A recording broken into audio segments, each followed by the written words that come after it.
ओम नमः शिवाय। शिवजी का देवताओं को निमंत्रण। इधर भगवान शंकर ने लग्न पत्रिका के अनुसार रीति रिवाज करके नारद को बुलाया और कहा, हे नारद, तुम ब्रह्मा आदि देवताओं, मुनि, सिद्ध, ऋषि, गंधर्व आदि को मेरी ओर से विवाह का निमंत्रण दे आओ और उनसे कहना कि वह अपने वाहनों पर परिवार सहित विवाह उत्सव में शीघ्र आवें। तब निमंत्रण के साथ ब्रह्मा, विष्णु आदि देवता वाहनों पर चढ़कर परिवार सहित वहां पहुंचे। इसके बाद लोक चार रीतियों की गई तथा शिव का श्रृंगार किया गया। तीसरा नेत्र मुकुट बन गया, चंद्रमा का तिलक धारण किया, कंठ में पड़े सर्पों के फन ऊंचे उठकर कुंडल रूप बन गए, चिता की भस्म से शरीर चमकने लगा, बागंबर को और मृगचर्म को वस्त्रों की जगह धारण किया। फिर विष्णु जी ने कहा, हे प्रभु, आप सेना विधि से विवाह करें, जिससे आगे लोक में भी इस विधि का अनुसरण हो। शिव जी ने ऐसा ही किया। तब ब्राह्मणों ने स्वस्ति वाचन किया तथा मांगलिक कार्य करके शिव ने ब्राह्मणों को नमस्कार किया और बारात सजाकर प्रस्थान किया। वर यात्रा।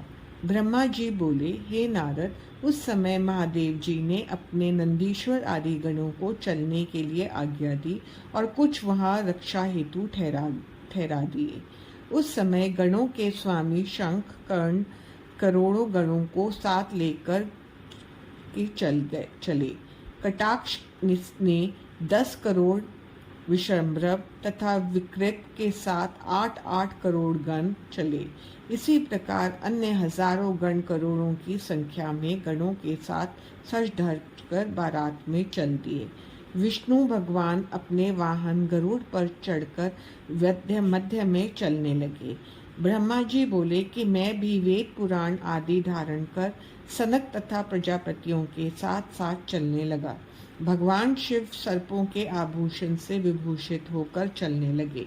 उनके साथ चंडी देवी सदाशिव की बहन बनकर सिर पर सोने का कलश लेकर परिवार के साथ एवं वाहन के साथ वहां पहुंच गईं। वह भी विलक्षण चरित्रों को करती हुई सब गणों को आगे करके चलने लगी। इस प्रकार शिव की बारात हिमाचल के नगर की ओर चल पड़ी। ब्रह्मा जी बोले, हे नारद, तुम भी बारात में जा रहे थे। तब शंकर भगवान ने विष्णु की सलाह से तुम्हें हिमाचल के पास भेजा। वहां पहुंचकर तुमने विश्वकर्मा के बनाए हुए मंडप को देखा। उसे देखकर तुम अपनी सुध बुद्ध खो बैठे। वहां हिमाचल पुत्र मेनाक के साथ तुम बारात को लिवाने आए। तुमने मंडप की विचित्रता और मायापूर्ण रचना का वर्णन किया। इंद्र डरने लगा कि मैंने त्वष्टा के पुत्र को मार दिया था तथा पर्वतों के पंख काट दिए थे। इससे मेरा ऊपर कोई बदला लेकर प्रहार आदि न करे।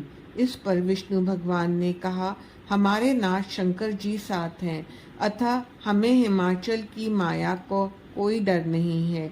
तब हिमाचल के पुत्रों को आगे करके सभी देवता भगवान के साथ हिमाचल के घर में पहुंचे। देवता तथा पर्वतों का विलाप।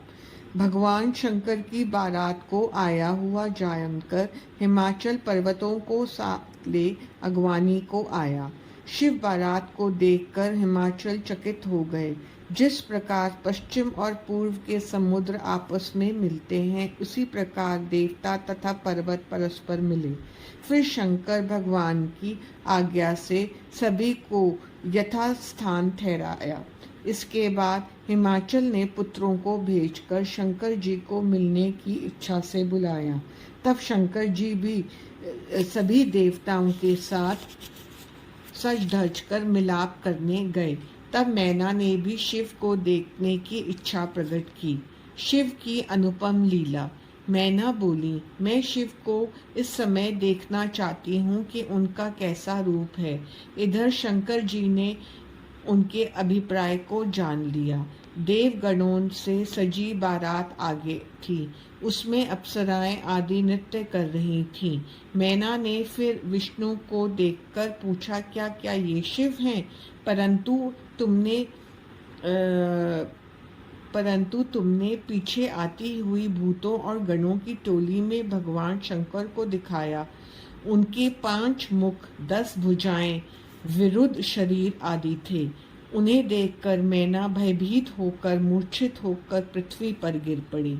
ब्रह्मा जी बोले, हे नारद, मैना को मूर्छित देखकर अनेकों दासियां भागी और अनेक उपचार किए। होश आने पर वह रोने लगी तथा अपने पुत्र पुत्री नारद, सप्त ऋषि आदि की निंदा करने लगी, जिन्होंने पार्वती जी को शिव को पाने के लिए उकसाया। वह बोली, मैं क्या करूं? मुझे क्या कौन सा दुखमय फल प्राप्त हुआ है? लोग मुझे क्या कहेंगे कि किसको कन्या दे डाली?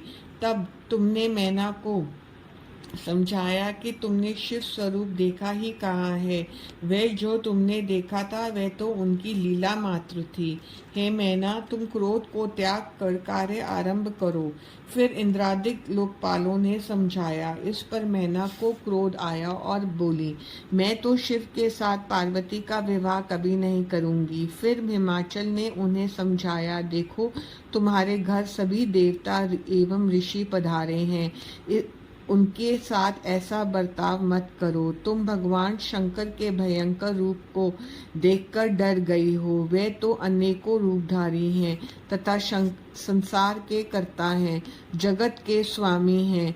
लेकिन मैना बोली, हे स्वामी, पार्वती का शिव के साथ ब्याह नहीं होगा। मैं उसे गले में रस्सी बांधकर ऊंचे स्थान से गिराकर मार दूंगी। मैं अपने प्राणों को त्याग दूंगी। तब नारद बोले, तब हे नारद, मेरे बाद विष्णु ने समझाया। विष्णु के द्वारा समझाने पर मैना कुछ स्वस्थ हुई और बोली, हे विष्णु जी, मैं शिव के साथ अपनी कन्या का विवाह तभी करूंगी जब वह अपना असली रूप मुझे धारण करके आवेंगे। शिव का